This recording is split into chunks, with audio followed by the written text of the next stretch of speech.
What is happening out there? Thank you so much for joining me on episode 193 of the podcast with me. It is a brand new day. We're closing in to the end of May. We're moving on to the June of 2021. And my God, is it a good week? My God, is it a good week? We are officially COVID-free in the great state of Maryland. Below the Mason-Dixon line, but nothing about us is Southern. Nothing about this state is Southern. I go down to Florida. I used to drive to Florida when I would go with my parents. Now I fly, obviously, because it's a 15-hour drive. And if you go anywhere for 15 hours with anybody, you end up putting a knife to the throat and you want to end their life, because 15 hours sitting next to somebody who is a family member, the car smells like McDonald's, there is barbecue sauce on the undercarriage of the seat, your dog will not stop barking, the parents will not stop bickering, the highway will not stop getting more and more boring. The only thing I used to notice when I would take these long trips to Florida was the trees would change colors, or the trees would change. Just the trees in general would change. And you're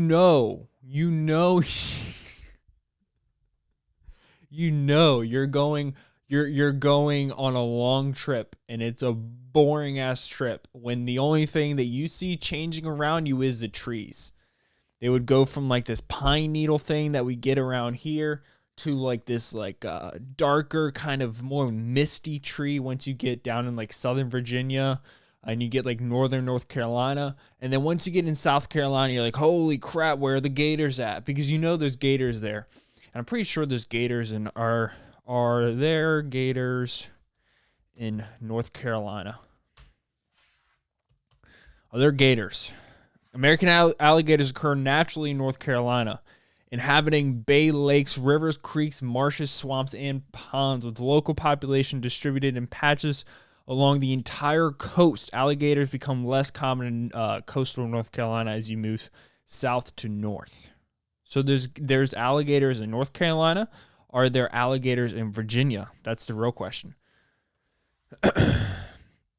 Alligators are in Merchants Mill Pond State Park, North Carolina, just south of Dismal Swamp and Kitty Hawk. None live naturally in Virginia yet. A warming climate may result in a natural range expansion northward across the border into the Dismal Swamp. I got like balls deep into if they lived in Virginia, and I'm pretty sure there are. This says there's no gators in Virginia. Well, that's a good point. There are no wild gators in Virginia for now. In the past, the range of American alligators. I'm sure they're going to make their way up to Virginia. There's a huge swamp in the south side of Virginia where I think that they could easily make it up to. But, yeah, it's weird. It's weird. The more south you go, so from Maryland, you have like where I live is much more of a northern vibe to it. It's got a much more northern vibe to it. If you go to like Western Maryland, it's kind of weird. Like the Western Maryland and Southern Maryland, they're completely different things. Like Southern Maryland has a lot more, what would you say? I don't know. It's hard to describe the difference. They're very similar. They're like first cousins. But they have a slight difference. And I think the slight difference is, I don't know. I'm trying to watch where I step here. I think Southern Maryland has more of a, I would say if you took the overall IQs, they're slightly lower in Western Maryland, I would say. Maybe. I don't know. I don't know.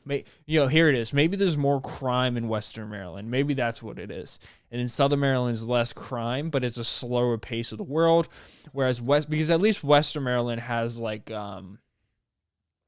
has Hagerstown and Fredericksburg. At least it has some cities. Like DC's like the most southern. It's southwestern of Maryland. So it's not really southern down there. Anyways, you drive, you get on Route 95, and you're just seeing these trees. That's the only thing you're noticing. The trees change colors. The people become a little bit rounder too. Like that was the one thing I noticed. Whenever we would go south, you would hit Virginia, you start seeing peanuts everywhere. They had boiled peanuts. And I never knew what a boiled peanut was. And to this day, I've never had a boiled peanut. They don't make sense. I don't understand them. So boiled peanuts, and what else was in Virginia? What else is there a lot in like southern mid Virginia? Boiled peanuts. Damn, I cannot think. What else was it? It was a very distinct thing that you would notice. People were a little bit fatter. I can't remember. But once you hit Virginia, it's all about getting to the border, the North Carolina, South Carolina border. And it's the biggest letdown in the world. You know, you get in North Carolina and you're like, oh, the pace in the world is just a little bit slower. You're in like the big thing in North Carolina is, oh, you're in barbecue town because they got like North Carolina style barbecue. We would never stop because father does not like stopping for anything. This is when I was a child. And then you hit the little Mexican border. And it's really weird because you're in North Carolina and South Carolina. They might have like some of the lowest populations of Hispanics that live in America if you take like per capita for each state. But like they treat this border like it's Mexico, like you're going to Mexico, but you're just going to a more racist Carolina. Like you're just going to a more bigoted Carolina. You know, so you get down to South Carolina, you cross the border, there's nothing there, just a bunch of 18-wheeler drivers getting high for crack, hooking up with lot lizards. And then you migrate your way to Georgia. And once you get to Georgia, that's when everything changes. That's when people, instead of going vertical, they get horizontal and just chubby. People are just fat. And I could be over-exaggerating, but there's like two parts of Georgia. There's Atlanta, Georgia, like the city, the nightlife part of Georgia. And then you have the rest of Georgia, which is just like big, large, greasy people with a lot of peaches. Like that's their thing, peaches. They do peaches. You're a Georgia peach. And then you hit Florida, and then once you hit Florida, you're like, oh, not in America anymore, because you're just in a crazy place.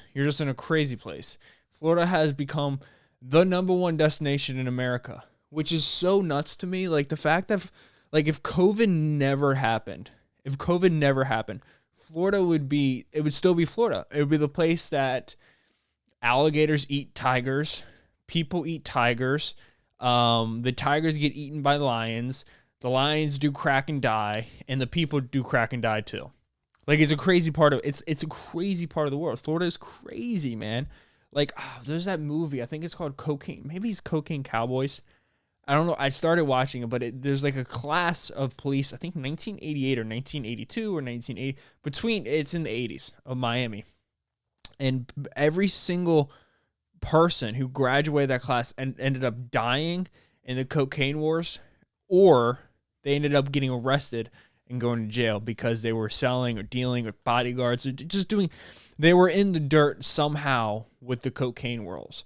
And then you go to like a middle part of Florida and you're like in racist territory. There's just a bunch of like a-holes everywhere. It's a weird state, man. It's a weird state. But they've gained so many brownie points during the lockdown because they opened up early and people were like, hell yeah. And people went down there. They went crazy. Like they didn't shut down on time because they wanted to get spring break partiers in to make that money. Like you can't blame them, dude. I mean, their biggest thing down there is tourism. Like that's how they make their money. And whatever else they do that will come out in 20 years and people will be like, oh shit, that's not good. That's highly illegal. But it's weird. It's a weird when you de-escalate your way down from Maryland down to Florida. It's a strange land down there. It's like it's just cut off. Like it's almost like the United States just like grew an extra dick, and that dick was Florida. But you didn't need that dick. There was enough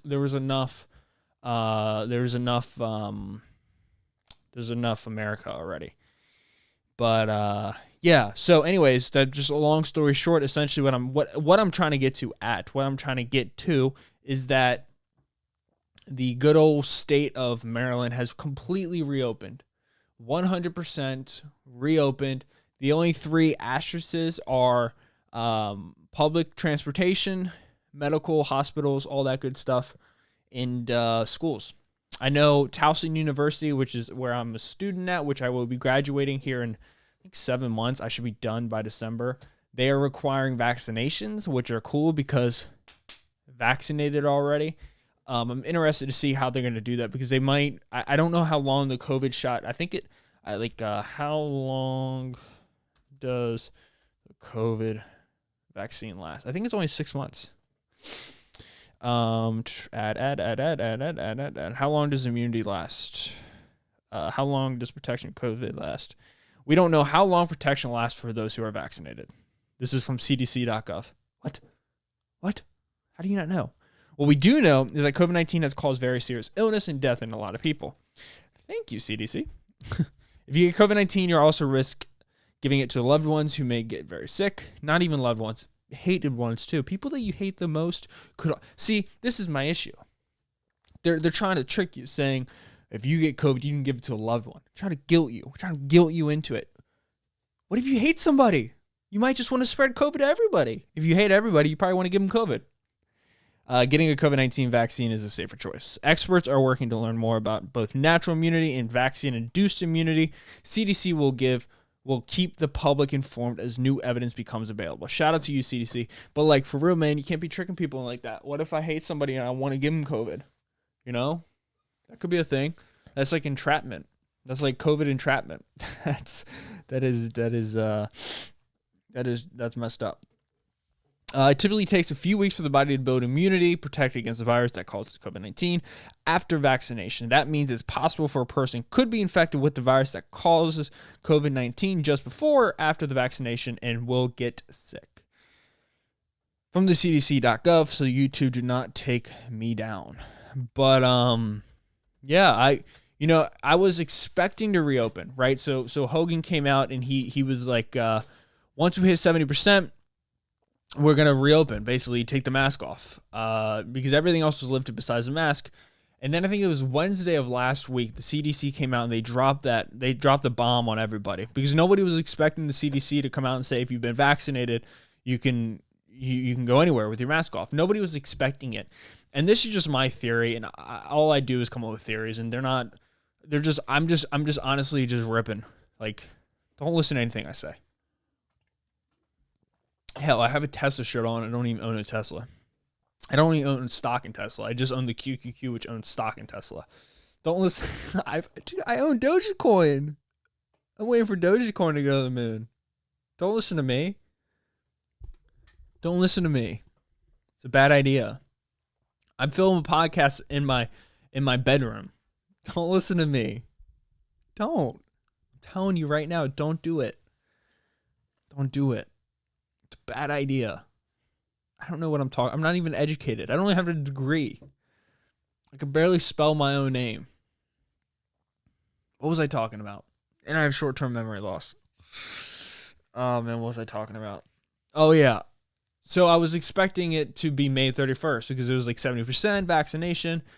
And then we were at like 66% by that Wednesday. And I was like, oh, maybe by Monday we'll have 70%. So then maybe yesterday, Hogan would come out and be like, hey, so we hit 70%. So by Friday, you guys can reopen, no mask. I was like, oh, cool. That's awesome.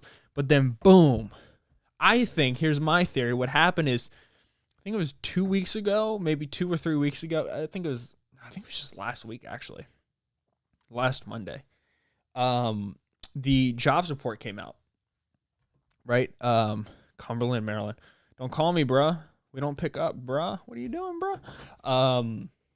The jobs report came out, and people were expecting 1 million new jobs, right? People were expecting 1 million new jobs. Everyone was going to get, because, jobs are reopening. The world's reopening, and the United States is reopening. So people would be going back to work. But I don't know if you remember, but this last stimulus package that was passed, it was signed off, and COVID, Hogan, yeah, of course he defended it because he's right.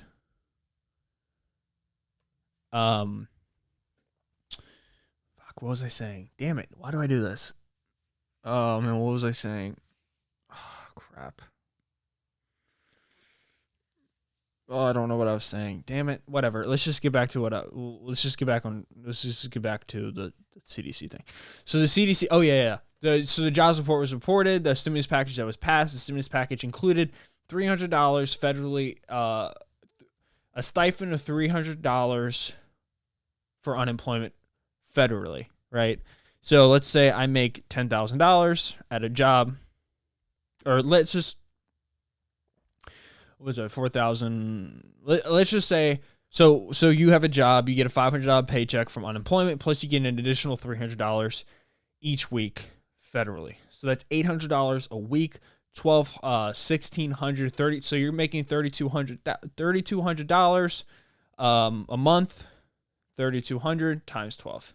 So you're making $38,400 a year off of your unemployment from the feds, right? And you used to work at a job that paid you $10 an hour, right? $10 an hour.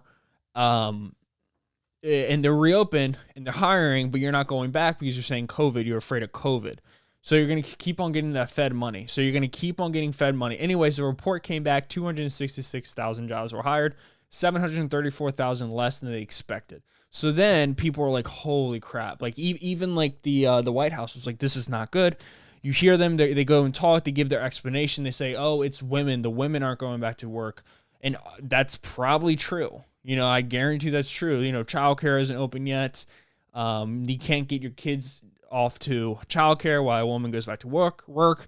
I get it. Like, I totally understand. That makes perfect sense to me. But like, if we're going to talk about the majority is not that. The majority is that the country progressed better with COVID than they expected. And I'm looking at it from that perspective. They took care of COVID so much quicker than they expected. And since that happened, their stimulus package, they passed it and the Fed took too long. Like the money took too long. It took up until what's it called? It took up until September, mid-September. And because it took up until mid-September, people started getting vaccinated. They can go back to work. But why would you go back to work when you can make $38,000 a year compared to a job that pays you $10 times $10 times 80 times 2 times 12? Get paid literally $19,000 for your unemployment job or for your minimum wage job at McDonald's versus getting paid that much from the government. Why would you do that? You wouldn't do that. That wouldn't make sense. You get paid as half off. That wouldn't make sense. You don't do that.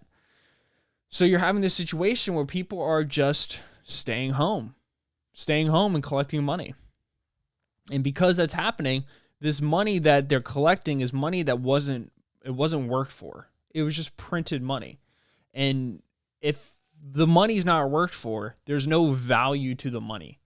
And since there's no value to the money, in order to complete a purchase of a gallon of gas that was once $2.50, because at $2.50 the money was valued enough to get you gas because it covered the cost of everything that takes to get gas, from the trucks to pumping it to whatever. Well, more money's being pumped in the government, more people are collecting, but not trading off anything to collect money, because the money that you make at each job is all the value that you produce for the company. If I run McDonald's, I pay you $7.25. It's because you're producing $6 worth of value every hour. So I pay you more. I pay you $7.25 to keep you. Otherwise, you wouldn't leave. If you were producing $6 an hour and I pay you $4 an hour, you probably wouldn't leave there because you're producing more than you deserve. More you're getting out of it. So you're running in this issue where so much money is being flowed into the market. So you have that issue of just a crazy, staggering number that people are like 734,000 less people than we expected. This isn't good. We messed up somewhere. We have to fix this. How do we fix this? Well, you fix this because the way you fix this is you end unemployment, right? You stop doing that. And 15 states have taken on that. I think even Hogan came out and said that he's going to start requiring you to search for a job. But at the end of the day, people have to start paying more. because you can't get through this world that we live in at 7.25. And most states, I don't think a lot of states even do that anymore. I mean, minimum wage is federally 7.25. Some states probably do, like the Dakotas, maybe like a Montana, Wyoming, where it's like maybe like West Virginia, where the standard of living is so much cheaper. But if you did that in Maryland, you're homeless at 7.25 an hour. You're making no money. Like you're completely broke. You're probably making $15,000 a year, maybe. Like I think minimum here is 10.75 or something like that. But you couple that also with the inflation numbers. Like the inflation was through the, I think we blew past 2%, which is terrible. Like the whole idea was to slowly work our way up to inflation. But when the money that people are spending is money that was given to them, not worked for, it's a double-sided coin, and both sides are evil. What you're putting in the economy is fake. It has no value. The money I make from my job, when I put it back in the economy, it went through a cycle. It wasn't just given to me. It was worked for. I worked for it. I traded my time for that money. That money came from somebody who also traded the time for that money. You see what I mean? So you're seeing this you're seeing a lot of industry struggle. Like Chick-fil-A sauce has to cut back on their sauces. It sounds funny, but it's a real issue. It's a supply chain issue. You see like Purdue Chicken, Tyson Chicken, the price of chicken is going through the roof. Lumber, that's a huge one. The lumber is going through the roof. It's like Venezuela in the lumber industry, dude. But it's a real issue, and it's something that we do have to be aware of, and we have to get people back to work. But people aren't going to go back to work if they're not going to get paid enough. And I don't blame them, dude. Like, you can't blame people for that. Like, there's a lot of people who sit back on the sidelines and they go like, oh, well, you should work. You got to bootstrap, like, blah, blah, blah, blah. Like, you're not a real American if you don't work hard. But it's like, hey, man, I want to work hard, but I also want to be able to feed my family. Like, there's a difference between working hard and getting nothing out of it. Like, you got to work hard, but you also got to get paid for it. And I'm sorry, $10 an hour, you're just not going to, like, F that. Screw that. What are you talking about? Pay me $10 an hour. That's horrible. And it's, we're at this point now in this country where we're starting to reopen, like, we're starting to reopen. I know where I work, we lifted the mask mandate. Obviously, you can still wear your mask if you want to. But the state of Maryland has lifted the mask mandate. And these companies, it's up to the businesses now in the counties. The businesses are still making people wear a mask, but I think a lot of them are like not making you wear a mask. They're just not telling you that they lifted it or not lifted it. They're letting you make the decision, which is smart. You got to play the game. And right now there's a game to be played. Until like 80% of people are vaccinated, it's like, oh, you don't have a mask on, you must not be vaccinated, blah, blah, blah, blah. It must mean you support Trump. It's like, nah, dude. Like, it's really interesting what's happening right now in society. And that's what this whole past 2 years have been, man. It's been fun to watch. Like, for someone like me, it's been a great 2 years. I love it. I love seeing people. I love watching humans interact with each other. Like crazy shit happened. George Floyd was murdered. People uprised. People were pissed, as they should be. A lot of people were pissed that Donald Trump didn't win. They really did think that it was stolen from him. They really think it was stolen from him. They really think votes weren't counted. And what happened? They stormed the Capitol. Not saying it was right, not saying it was wrong, but what I am saying is, look at that. Those are people. Why do these people feel this way? Why do people feel that way? I'm not saying what they feel is right or wrong, but who am I to tell them that what they're feeling isn't actually real in their world? A lot of people too. You can't just write it off when it's a few people. It's a fascinating world. It's a fascinating world, but if you smell that, it smells like normalcy. Like, I feel like we're getting back to it. And I think just as people have kind of like pulled each other away, not even pulled each other, it feels like we were forced away from each other. I feel like we're slowly starting to bring each other back together, starting to give each other hugs more, handshakes, looking at each other. I can see people's faces, their mouths, their nose. It sounds silly, but I worked this past weekend and we lifted the mask mandate on Saturday because it was the first day we were legally allowed to. And I saw people's faces again. And it sounds cheesy, but some people see me and be like, oh, that's what you look like. Oh, that's what you look like. Because we don't know what each person looks like. when you have conversation with people, you don't realize how much you depend on their faces. At least for me. I look at people's noses, their mouths, their corners of their lips. Like, I like to see what's going on. You know? It's interesting. It's gonna be a fascinating summer. With these booster shots, they're gonna have to give out more shots. Hopefully people take them. I know I'm gonna take them. I don't like. It's so nice having your mask off. It's so nice. Florida and Texas is like, yeah, dude. Florida's like, yeah, dude, we've been doing that forever now. Texas is like, yeah, dude, we've been doing that since March 16th. Like, yeah. But I think it was the right decision. I really do. I think it was the right decision. It was a decision that was wasn't bad besides those two problems. I think it was the right decision. Some people think it was a little bit too early, but like the CDC says it, and like I know for Hogan, he's been going off what the CDC says, and if the CDC says it's okay, then who are we to say that it's wrong? I trust science. I trust doctors. I even trust Fauci, even though I think sometimes he says crazy stuff, but I can't rebuttal him, So what am I going to do? Waste my, I'm not smarter than him. He's smarter than I am. He does this for a living. He's part of the NIH, maybe some weird conspiracy stuff. I don't know. But all I do know is that this virus killed a lot of people. We took the best measures we thought. I've been critical on it the whole time. I've done this podcast almost 200 episodes right through the virus. My podcast has blown up through the virus. And I've been critical on it. I've said things, YouTube's taking me down, or they disabled ads on my videos. And I've said some things that, probably unfair. But, and I think that's because that's how everyone has felt through this. Sometimes people are completely on board and they're completely pissed. They're completely pissed and then they're happy. Like, I was like, Hogan, come on, man, open up. And then once he opened, I was his best friend. I was like, yo, Hogan, what's up, brother? What's going on, man? You're part of the good team now, bro. Come on, have a beer with me, Hogue. Have a White Claw, son. Yo, Hogue's lost some weight. That man's lost like 80 pounds. That man used to be chunked up, but he looks good now. I used to serve at this restaurant in Edgewater, and I served him twice. My man would come in and get a full rack of ribs, double French fries, an onion loaf. His security would come in. And his security, there were like 4 huge men, just big men. I think there was 2 huge black men and 2 huge white men just sitting there, so big, just with their little, ear things in, just like suited up like this, just looking around, watching for things. And he came in and he was like, yo, and Hogue was like, you want anything? You want anything? They're like, nope, I don't want anything. He's like, okay, well, I'll get. Hey, son, can I get a, that's what he said. He's like, son, can I get a full onion loaf? And I'm like, okay.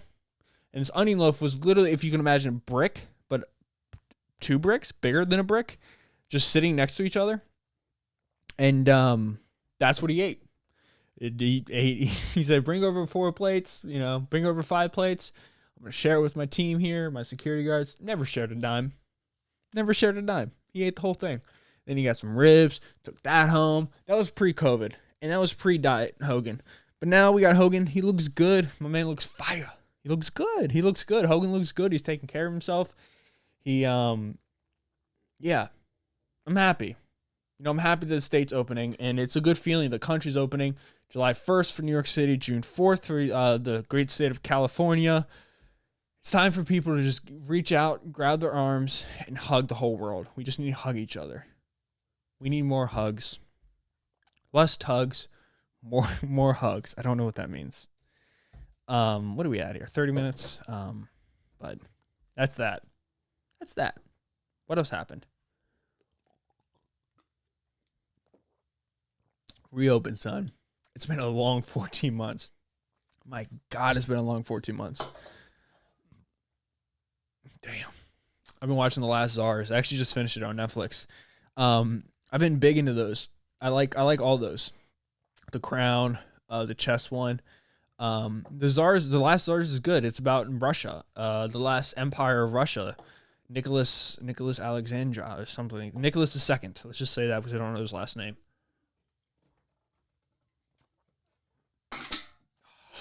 Tits. I missed it. Hey! Damn it, the dog's barking. I don't want to scream because I don't want to blow your guys' ears off while you're driving to work or whatever you're doing. How'd it go with the P? Trying to do a podcast and text the girlfriend. Yeah, it was good. It's good. It's violent, but it's the truth, man. Like, it's fascinating. Like, it's kind of crazy when you think about like the UK. I have a decent amount of listeners in the UK. Let me see how many I got. They definitely show some love over there in the good old United Kingdom. Yeah, so it's like one of my biggest places, especially Scotland. Scotland is one of my biggest places. Southeast, Southwest, Wales, the West Midlands, Northwest, Yorkshire and the Humber, Southeast, and Greater London. It's definitely Scotland. Boy, y'all Scotland people showing me love out there. Thank you, Scotland. I like your dogs. You guys got them Scottish Terriers. There's a little barkers. There's little guys like this. What do those little suckers look like? Scotty Terriers. What do those little suckers look like? Yeah, those little suckers are like this with the little pointy ass tail in the back with the little, they look like little shrimps up front like that. You guys got them Scotty Terriers. Hey, Charlie. Hey. Stop it. Sorry about that. She just wouldn't shut up. Just keep on barking. Just wouldn't stop. I've never met her. Have you guys ever had a dog like that who just doesn't stop talking? Doesn't stop barking? My dog will not stop barking. She'll go on for hours just barking. But you guys got them little tiny Yorkshires. They look like little shrimps up front with the little beards, with a little pointy tail. So shout out to you, Scotland. I've never been there. I may never go there, but it'd be cool to go there. But I was watching. So the UK, they do the king thing with the queen, with the dude who died, Prince Phillips, and good show. But you guys did it right. You know, the UK did it right.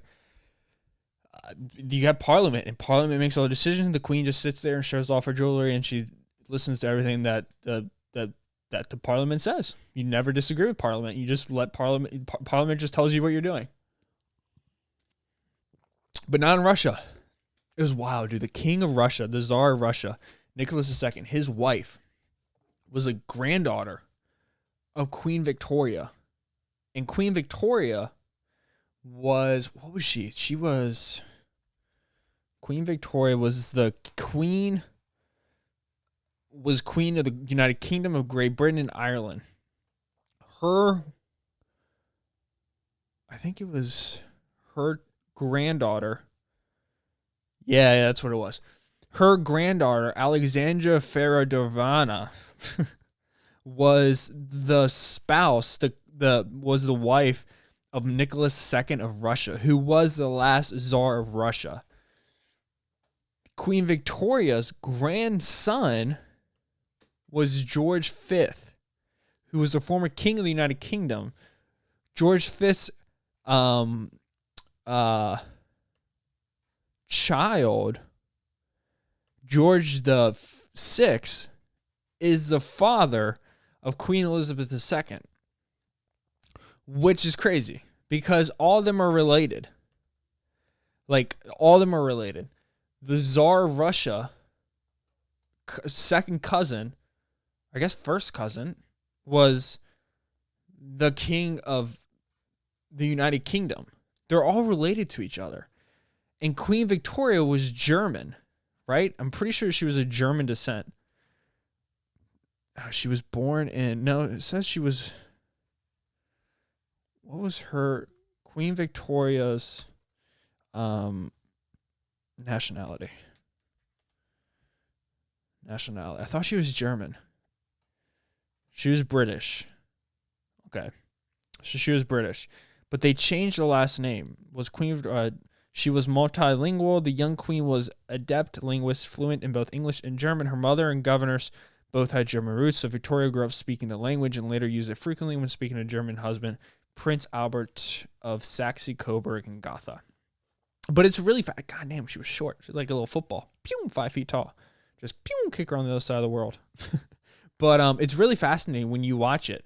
But it's an interesting insight to humanity, to humans. You know, you're watching this thing, and spoil alert in 5, 4, 3, 2, 1, they all get murdered. Him, Nicholas the Tsar II, Nicholas II the Tsar gets murdered. His wife gets murdered. 4 daughters get murdered. The son gets murdered, who's a hemophiliac. They all just get shot and killed and murdered. I think they might have even been raped. I'm not sure, but just destroyed by the Bolsheviks. The Bolsheviks was an uprising in Russia, led by homeboy Lenin. Led by Lenin, who was part of the Bolshevik party. And it's just so fascinating how you watch everything just deteriorate. It starts from his Nicholas II's soldiers killing the people. There's a war going on with Japan. They lose the war with Japan. They're getting crushed. The people ask for a governing body where they can vote for. Nicholas II says yes to it. It's called the Duma. I think it's called the Duma. But they really don't have power. You know, he doesn't know how to give up the power. He's caught in this time where technology is advancing, where the rest of Europe is advancing. You know, the United Kingdom's giving a lot more power to Parliament, and you know, all the kings and queens, all the autocracies, the monarchies they were all autocracies. They're changing from autocracies to monarchies, just like watching over people. And that's changing right in front of them. But he's like, nah, we don't do that here in Russia. We are the kings and queens of Mother Russia. Mother Russia. We're the kings and queens of Mother Russia. And he didn't do it. But technology is getting better, and people are starting to see things that, like, whoa, the rest of the world has rights. Why don't we have those rights? And he doesn't change. People get shot. People get murdered. His own people get murdered by his guards. They start a war. They start losing the war.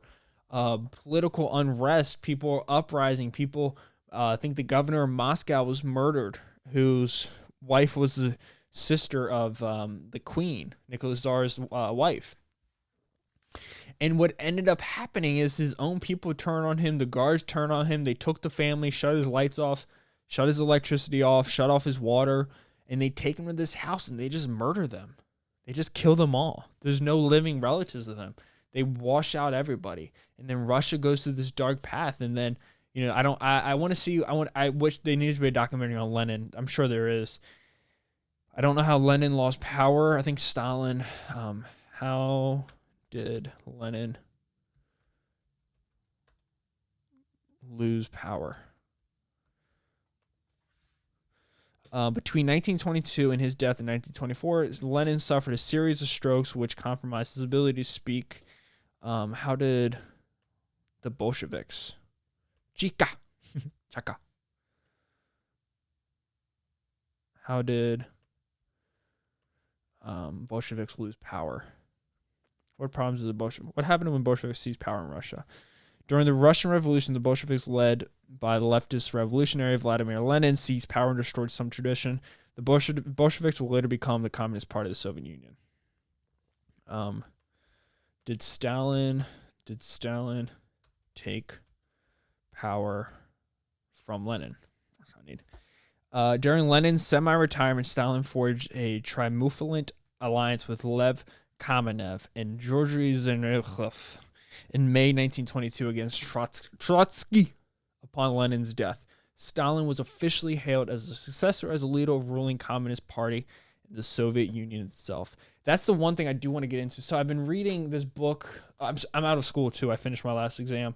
I passed all my classes, which I'm super proud of myself for. But there's a book I'm reading right now. It's all about this is me. If ADHD is not a real thing, then I'm an alien, because I'm reading a book right now on real estate investment. Because I want to own property eventually one day. But once I finish that book, which I have about 120 pages left, I'm going to read The Gulag Archipelago by Alexander Solzhenitsyn. Alexander Solzhenitsyn, I think, was a POW during World War I. But it's about Russia. And I'm big into Russia right now. I don't know what it is, but they're just fascinating over there. The way that they live, like, even nowadays with, like, Putin, he's like, they're like this semi-free communist country. Like, they're almost like so big you can get away with a lot of shit. but like they still have so much power there, like power in the hands of a few. They're so rich. They have so much land that they can't ever be captured. Like, why would you capture Russia? Like, who wants Russia? It's just cold and snowy, and the people are tough, and they are just savages over there. They're savages. Why would you want it?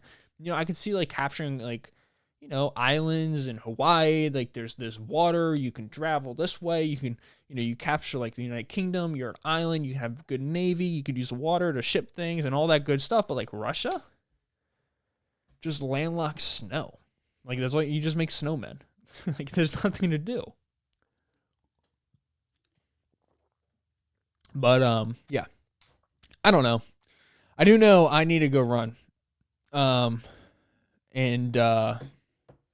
that's always fun. I gotta go run. I gotta go to work. But yeah, thank you guys so much for joining me today. I'll see you guys in episode 193 of 94 of the Michael Lab Show. Thank you so much for the continued support. I really do appreciate it, especially out there in Scotland. You guys are great with your little dresses that you wear on your legs. Keep your balls and your dick warm. Thank you guys. I'll catch you guys in the next episode. Peace out.